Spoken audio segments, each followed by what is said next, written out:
ta yi approving ɗin 4 billion da za a fara wannan shirin. Tun daga na'urorin da za a sa da shagunan da za a kama. Mun yanke hukunci kowace ƙaramar hukuma za mu buɗe shago guda. A birnin Katsina za mu buɗe guda uku. A garin Huntuwa za mu buɗe guda biyu, garin Daura za mu buɗe guda saboda girman su. Amma yanzu za mu fara sampling da Katsina da Daura da Huntuwa da shaguna guda 7. Kuma in Allah yadda ba a wata biyu nan gaba saboda mun ba da approval ɗin kuɗin ma mun sake su da za a yi wannan aiki. Mutane su rika zuwa suna saye domin a sauƙaƙa musu rayuwa. Kuma wallahi zuwa ne a wurin gwamnan Jigawa ta na ga yadda ake yi a Jigawa sun yi kantin sauki kuma da na je abun ya ban sha'awa na ga ana taimakon mutane sun layi suna jin daɗin abu. Na ce ni ko ba a bari na ba na zo Katsina na ce to mu bari mu yi rumban sauki.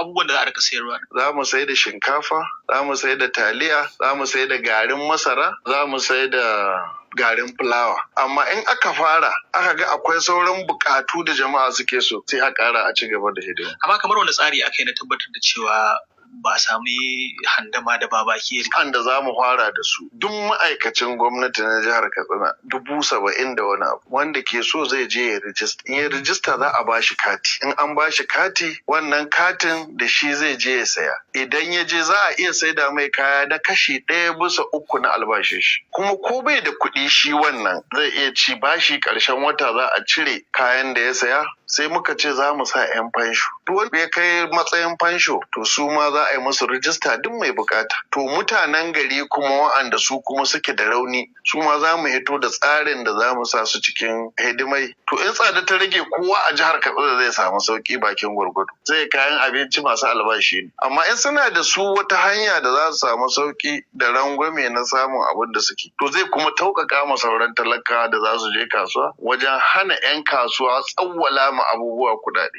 Bayanai na cewa kun gayyaci 'yan civilian JTF